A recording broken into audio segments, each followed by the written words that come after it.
Investing is one of the best places for you to grow your money. This idea of, gosh, I would love my money to make money while I sleep and I don't do anything. Well, that's what investing does. It's a really powerful thing. When you put your money in, you're going to get a return. Hey guys, welcome to this episode of the Rachel Cruze Show podcast. I'm so glad that you're here. So in this episode, we'll talk about how you can start investing with just $100. Then we'll discuss why you should never handle your finances alone. But first, I want to chat about my most asked questions when it comes to investing. Take a listen. So investing is always the top question that I get when it comes to money. Now, it can be tricky to understand this topic at first, but once you grasp the basics of investing and you know all of your options, you will be unstoppable when it comes to wealth building. So today I'm going to respond to a couple of your investing questions and stick around to hear about my go-to tips for investing, no matter where you are in the process. So I'll do this every now and then on Instagram. I'll just say, hey, ask me a question. And these that you're about to hear were questions from you all via Instagram when it comes to investing. So the first one is, when, where, and how can I open up a Roth IRA if I don't have this option through work? So a Roth IRA you can do completely as an individual. You have to be working and making an income in order to qualify for a Roth IRA. But also, if you're married, if your spouse stays at home, they can qualify for a spousal Roth IRA, which is great. So what you would do, I would suggest that you sit down with an investment professional and look at your entire investment strategy completely, everything from your 401k at work or 403b to the Roth IRA. Look at everything and have them help you. That would be the best option, in my opinion. All right, the next question is, I'm a teacher with a pension and a 403b, and I'm wondering if it's a good idea to start a Roth IRA as well. So the way I would answer this question is to say, if you are debt-free with a fully funded emergency fund, I want you investing 15% of your income. And so what you're going to do is go up to the match of your 403b. Your pension, I would cut in half. So take that percentage that you're getting pension-wise and cut it in half towards your 15%, because that is money going towards retirement, which is great, but you also have no control over where they're investing that money when it comes to your pension, and I want more options for you. So if you have more of that 15% that's not allocated, then I would open up a Roth IRA and invest in that as well. So you could technically have 3 accounts, which is great. But again, the key here is that you're investing up to 15% of your income. Next is, when or after which step do you recommend converting a traditional IRA to a Roth IRA? Will I be penalized for doing this? Okay, so I love the Roth IRA. And quickly what that means, Roth means basically tax-free. You're like sheltered from taxes, which means you are putting money in. You can put up to $7,000 in this year. And what you're taking is money that's already been paid taxes on your income. So your income comes in, you pay taxes, whatever hits your account, that's the money you use to fund your Roth IRA, which means the growth within that is completely tax-free. So if you're starting this early, you're going to have so much growth. You're going to have more growth in that funds versus what you put in the principal. So I think that this is so important. I think it's really key to do a Roth IRA. Now, a traditional IRA is taken out before you pay taxes. So you almost don't even really see it. And then money hits your checking account and whatever's there is yours to live off of. But the problem is, whatever the growth is in the traditional IRA, you're going to pay taxes on when you pull it out at 59.5 or whenever you take money out, which is going to be a lot. You're going to pay a lot of taxes. So again, there's a lot of debates between this on what you should do depending on your tax bracket and all of it. But I'm a fan of the Roth. So if you're going to convert it, again, I would sit down with an investment professional to talk about this, because if you're far down the line in a traditional, it actually may not be worth it, because you're going to be taxed. In order to roll it over to a Roth IRA, you're going to have to pay taxes, which means you're going to have cash. It's going to be taxed like ordinary income. So it's going to take a chunk of money. But again, on the offset of whatever is going to grow in that fund is going to offset the taxes you pay now, it's going to be worth it. But again, it's going to depend on your age and how much you have in there. The next question is, my husband withdrew the cash from his 401k from his old job. It was $9,000. We're currently on baby step 2. So should we just toss it at our debt? Yes, go ahead. If the cash is there, everything is going towards the debt. Now, remember you guys, if you move jobs, your 401k, do not cash it out, because you lose the benefit of all that growth. So The 401k, if you have it, just roll it over to a traditional IRA, like we just talked about earlier. So again, you're not paying taxes or anything. You're just rolling over, letting that sit there and grow over time. And then you can open up a new 401k at your new job. But do not cash it out next time because you lose growth and you can be penalized. All right, next is, what is the best way to save for retirement as a stay-at-home mom? So this is a great question. So retirement specifically, if you don't have an earned income, but your spouse does, again, you can do that spousal Roth IRA is what I would recommend. But other than that, you may just be investing in traditional mutual funds or index funds at that point. So again, the retirement option really is when you have an earned income, but if you don't, there's really limited options. My daughter's going to college next year, debt-free, scholarships in a 529 fund. Great job. She bought her car in cash. Amazing. She has a couple of $1,000s in savings and works a part-time job for extra spending money. Should she start investing now? Well done. Golly, that's amazing. Okay, so while, again, I love investing, I love talking about compound interest, I love talking about the earlier you start, the better off you're going to be, all of that. But the truth is, when you are 17, 18, 19, 20 years old, there is a lot of life ahead of you and an expensive life, right? That transition from college to the real world, it's expensive. Maybe you get a new job, you got to move cities, there's moving costs, you're trying to figure out rent. And I mean, there's a lot to be said when it comes to entering in life. And so really the best investment you can make is in yourself, meaning having a lot of cash on hand when you're young is really, really helpful. And so what I would tell her to do is just put that in a high yield savings account. I understand the temptation of like, go ahead and invest it. I get it, but also I don't want her money stuck in an investment and in 3 years she actually really needs it for something. Again, it's going to put her in a hole. So I would rather her have it available. And then when she transitions out of college, she gets her first job, then she starts saying, okay, now we're going to be, investing in all of that.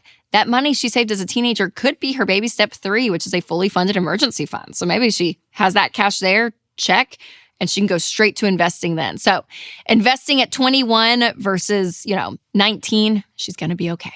I would not invest now. My husband will lose the match if we roll over his 401k to his employer. Should we still move it? I'm assuming that means his 401k from his old job. So if that's the case, I would just roll it over to a traditional IRA and then open up a new 401k, which hopefully then has a match. But if his new 401k doesn't have a match, I would still go ahead and invest it. I would just prioritize a Roth IRA over a non-matching 401k. The next is I'm investing 11% in retirement through work, and my company is matching 4% of that. So I'm sitting at 15% total. I don't feel like I have a lot of margin to do 15% on top of the match.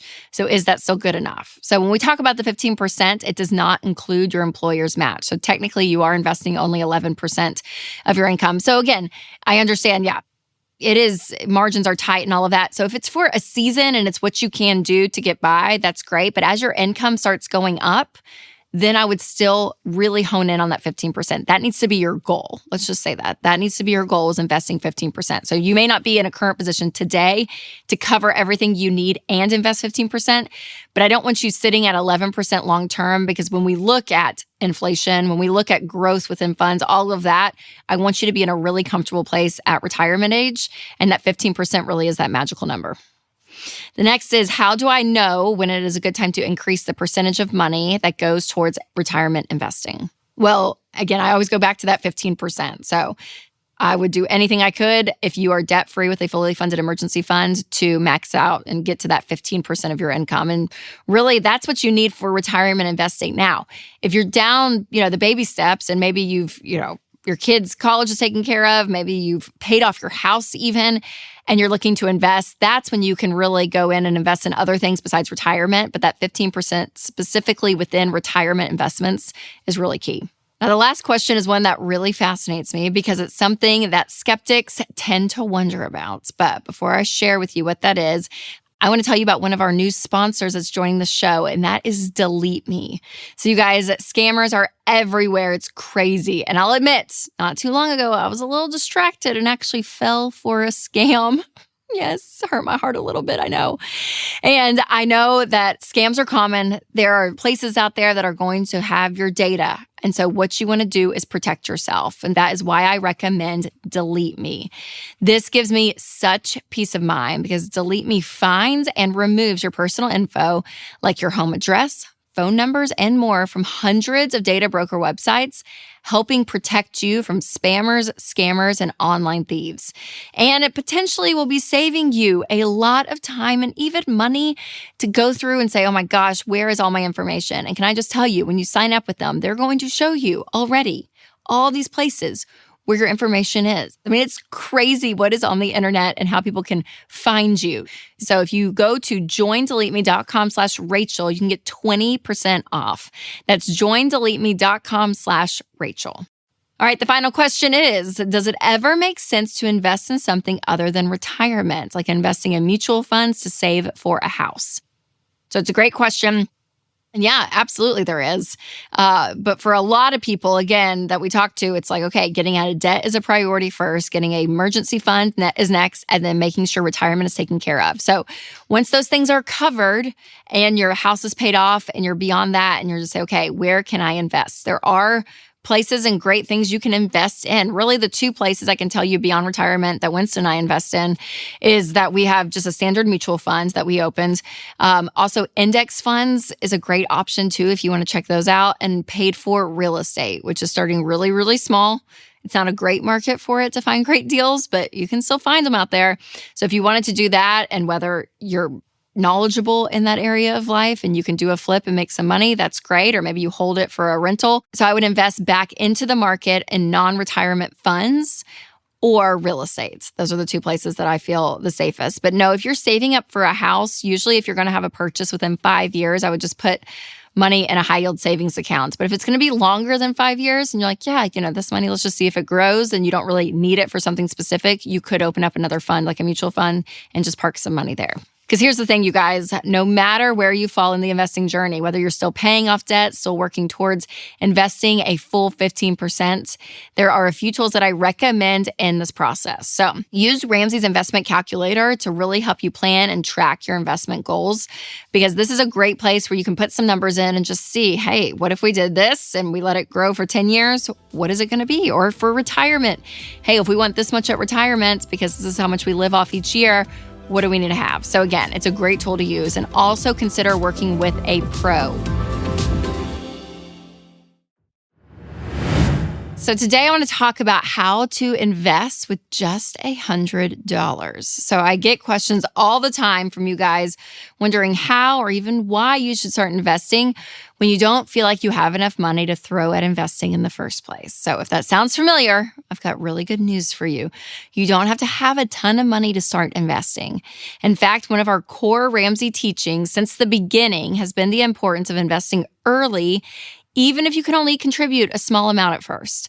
So today, let's talk about how you can start making financial progress by just investing $100. Yep, you heard that right. And be sure to stick around to hear my number one don't when it comes to investing and wealth building. So now, before I explain what it looks like to invest $100, I want to catch everyone up to speed on some investing basics. Now, first, it's important to know why investing matters in the first place. Investing is one of the best places for you to grow your money. This idea of, gosh, I would love my money to make money while I sleep and I don't do anything.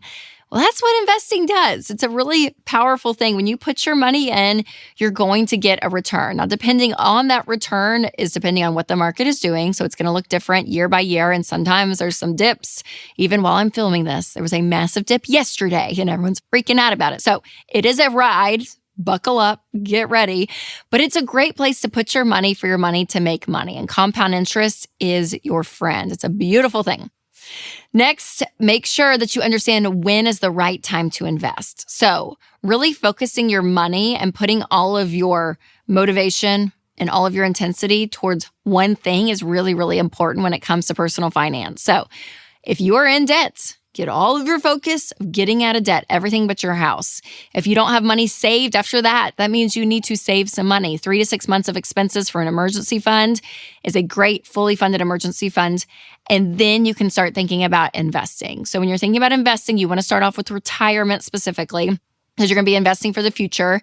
And when you want to stop working, you have money to live off of. And you're not depending on the governments, but you're depending on you right now saying, hey, I'm going to put money away for the future. So you want to put 15% of your income into retirement at that point. And third, let's clarify how much money you should be investing. So again, just like I said, that 15% rule is really, really key. And when you think about investing into retirement and that 15%, remember this, okay? Match beats Roth, beats traditional. So great places to put that 15% is a 401k at work, go up to your match, or a 403b. And then a Roth IRA is another great thing to open. You can invest up to $7,000 in it in this calendar year that we're in now. And so put some money in there, but invest up to 15% of your income. Okay, now let's get to the main point of how to invest $100. Now you might be thinking, okay, Rachel, well, if I'm ultimately supposed to invest 15% of my salary, can $100 really make a difference? Absolutely, because building wealth is all about taking small steps. You may be investing just a little bit at a time. Winston and I, when we were babies and when we got married in our early 20s and we started contributing, it was not a lot. Our 15% of our income was not a ton of money, but we still continue to do it. So even if you feel like, gosh, it's such a small game that I'm playing, it is important to start early and also to develop the habit of putting money away. And speaking of building, let's just take a moment and honor the MVP of investing, and that is compound interest.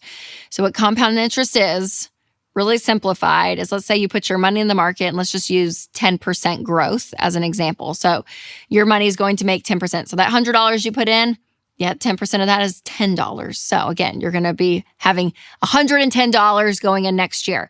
Well, if you don't touch it, you don't put any money in, you don't put any money out, you're going to make 10% if the market does that on $110, not just $100. What's happening is you are making money on not just the initial investment of that $100, but you're going to make money on the growth of it as well. So it just continues to get bigger and bigger and bigger. Let's just pretend that you're 22 years old and you put that $100 in, and let's say the average rate of return was 10% all the way till you're 65. That little $100 will grow to $7,240, which is pretty amazing. I mean, if you think about it, you just put $100 in and you just went on about your life. That's what it grows to. Now, obviously, $7,000 isn't enough money to sustain your life and to live on during, your retirement years of 15, 20, 30 years. But the powerful thing is that you can see what math does, because the point of this is that time is so, so key. Okay, next, let's talk through one of Dave's OG examples when it comes to investing. This is one that is tried and true, and it works. We're going to take Jack and Blake. Jack started investing $200 a month when he turned 21 years old. But at 30, he decided to stop investing altogether. So he just left that fund alone. So for 9 years, Jack invested $2,400 a year, which is about $21,600 total. Now, his friend Blake, on the other hand, started investing $200 a month at age 30. So when Jack stopped investing, that is when Blake started investing. And he started investing at the same amount of $2,400 every single year until he was 68. Now, Blake invested $91,000 of his own money during that 38 years. And remember, in just 9 years, Jack invested $21,600. So if you had to guess, who do you think ended up with more money at retirement? Jack. That's right. So by investing $2,400 for 9 years, Jack ended up with $2.3 million, while Blake invested the same amount of money per year for 40 years, and he ended up with only $1.3 million. Is that not crazy? I mean, compound interest is wild. That's what compound interest did. That growth turned Jack's $21,600 to over $2 million because he started early. So again, time is on your side. Time is money, people. Time is money. So even if you can invest $100 or $200 a month and you start as early as possible, it's going to pay off.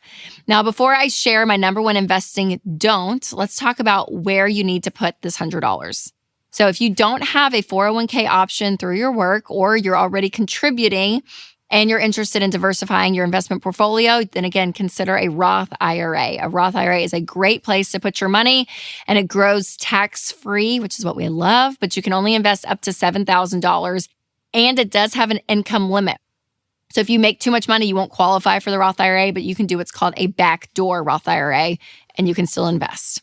Okay, let's say you've been investing for a while. How do you know when it's time to bump up your contributions? Well, I recommend adjusting the amounts that you invest as your income grows. So maybe you get a raise, maybe you gain a spouse's income, maybe you have a new career and you get paid a whole lot more. But when your income increases, you need to be bumping up your investments. So that 15% of your income needs to go along with your growing income.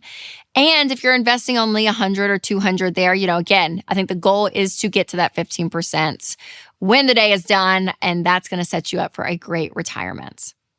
All right, so now it's time for my number one no-no when it comes to investing in wealth building, and that is crypto. I was on a trip recently, and there was this dude at the pool, crypto dude, and he's talking. He's like, have you not done crypto? Not to me, but to his friend. And he's going on and on and on about it. And I was like, oh my gosh. Because the truth is, if you have disposable income and you want to throw it at crypto, do it. That's great. But if you don't, and you're working your way out of debt, or to get an emergency fund, or to fund that 15% to retirement, stick to the plan, because cryptocurrency, it is a total gamble right now. I mean, it really is. I mean, it's up and down. There's tons of scams within it. It does not have a long track proven record. So making sure that you put your money in proven methods that have worked for decades. And that's what I want, right? I mean, this is your money, your hard-earned money. You don't want to put it into something because some bro at the pool said to, and then you lose it. So making sure that you are really, really wise with this. Well, hey, you guys, so when you go against what society thinks is, quote, normal, even like avoiding debt, for example, it might feel weird at first. And you know what? That is totally okay. We want you to be weird if that means you're doing things intentionally, including how you spend your healthcare dollars. And one way to be intentional is with Christian Healthcare Ministries. CHM isn't health insurance. They're a health cost-sharing ministry that's helped hundreds of thousands of families like yours take care of healthcare costs without sacrificing their freedom. Programs start as low as $92 a month. Find out more and join at chministries.org/budget. That's chministries.org/budget. So one thing about me, I believe two things can be true at the same time. Do I believe that you can have the power to build wealth by following a plan and making intentional choices? Yes. Do I believe in listening to expert advice to guide you through certain parts of the process? Also, yes. So even though money can feel very personal and private for a lot of people, the truth is that a financial advisor is a must, especially when it comes to investing. So today I want to talk about that and share 5 reasons why you should never handle your finances alone. A lot of people assume that this service is only for the extremely wealthy people, that's what they need. But the truth is, it's wise to get a coach or somebody in your corner at any stage of your financial journey. We've already done the work to find someone that you can trust, but technically there is a right and a wrong time to invest, so stay tuned till the end so you can hear my thoughts on that. But first, let's make sure we're all on the same page when it comes to what a financial advisor is. The term financial advisor isn't an official title or degree. It's just the name of people who offer some kind of service to those seeking guidance with their personal finances. So a few examples of this is a CPA, a certified public accountant, an RIA, a registered investment advisor, a CFP, a certified financial planner, a PFS, a personal finance specialist. And all of those abbreviations can kind of get confusing, but it's encouraging to me to know there are experts out there who are talking about money. They're being educated on it. They got to take a lot of tests and all this smart stuff. So listen, they know what they're doing. But my favorite way to find a trustworthy advisor is through SmartVestor Pro. So I will leave a link for you to get connected with a professional in your area down below. Now let's talk about 5 key reasons why you need to work with a pro. Number 1, financial advisors keep you on track with your investing plan. So in short, financial advisors are constantly asking the important questions that you may not even think to ask. And beyond that, they will know the specific answers and the specific numbers for your situation. So for example, they may have insider information in how much money that you need to have saved for retirement, or how you can make up for lost time if you're investing late. Should you change your investment portfolio as you get older and you're making more money? How do you go about making some of these changes? What are the tax implications? What happens if you sell a property? I mean, the list goes on and on and on. So if you don't believe me, go do a quick Google search, because the data consistently shows that those that work with a professional to help them invest are ahead of those that don't. All right, number 2, financial advisors do more than just invest your money for you. So there is a broad list of things that a financial professional will do for you and help you think about. This is everything from rebalancing your investments, tax planning, estate planning, long-term care planning, spending strategies after retirement, legal restrictions that affect all of the things that we just mentioned. I mean, financial advisors literally live and breathe this stuff. So it doesn't mean that you don't get a say in your own strategy. In fact, I want to empower you. It is your money. They are there to assist and advise, not make the final call. So just because you're a financial professional said, oh yeah, you need to do this, I want you to understand why. And if you don't feel good about it, don't do it, okay? Now, they are professionals. They know what they're doing, so I want you to be able to trust them. But also remember, this is your money. You have the power to say yes or no. All right, number 3, even the pros need help sometimes. I mean, you think about it, doctors can't perform surgeries on them. I mean, graduate students, don't grade their own essays. So no matter what industry you're in, everyone has blind spots. So even if you work in the world of finance, or maybe you're good with money, having an expert's opinion is really crucial when you're making big financial decisions. Plus, professional financial advisors often work with up to 100 clients or more, which gives them a much larger amount of context than just, again, your personal perspective and your opinions. And they're unbiased when it comes to their expertise across the board. And again, this is whether they are paid, even how they're paid, right? A flat fee or a commission. Finding someone that you trust is so key. All right, number 4, you just don't have the time. Let's be honest. If you're working a full-time job, you got friends, you got family, you got a million other things to be thinking about. Investing is a really big part of building wealth, and you want to do it the right way. And it also can be something that you just put on autopilot most days. But this only works if a professional is on your team and they're constantly looking at all of the factors when you don't have time to analyze them. So things like inflation and stock market trends and the housing climate, like all of this, yes, I want you to be informed of. But again, they're going to have a deeper understanding, which is great. Number 5, financial advisors that make non-emotional decisions so you don't have to lose progress. So just like T-Swift's tour, the world of investing has some eras to it, if you know what I mean. So like the stock market drop in 2008, the rise and the fall of crypto, the GameStop spike 2021. I mean, all of these things are factors into our economy. But here's the deal. The flashy headlines can really stir up some big emotion, which causes people to make really bad decisions and pull their money out when they should have just stayed in. And investing works best if you're in it for the long haul, which means working with a professional, you can talk yourself down. Our investment professional we met with, he even said the other day, he's like, half my job is literally emailing and taking phone calls, talking people off the ledge because people freak out. They do, and they want to take the money out. But what your investment professional or advisor is going to see is, oh my gosh, if we stay in the market, we actually can end up buying more funds. Your money will go further. So when the market returns, which it has always returned, you're going to make more. So it's best just to ride out the wave. Okay, now that you have more of an understanding of why it's important to work with an investment professional, let's talk about when and how you should reach out to a pro. So when? This is when you are debt-free and you have 3 to 6 months of expenses saved in the bank. This is crucial. Then your goal is to invest 15% of your income into retirement. And once investing begins, then I would reach out to a pro. So next is how. So how do you find a reliable financial advisor in your area? Well, I will leave a link to SmartVestor Pros down below. So what's really powerful though is I would go and talk to maybe 2 or 3 different ones. And maybe one of them, you're kind of like, yeah, they kind of just, you don't like them. that's fine. Don't use them.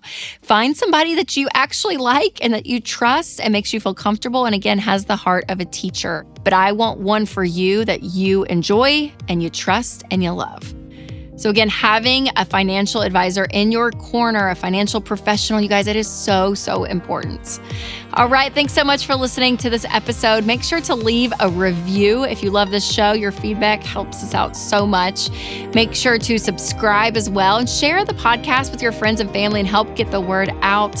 Thank you guys again so much for listening. And remember to take control of your money and create a life you love.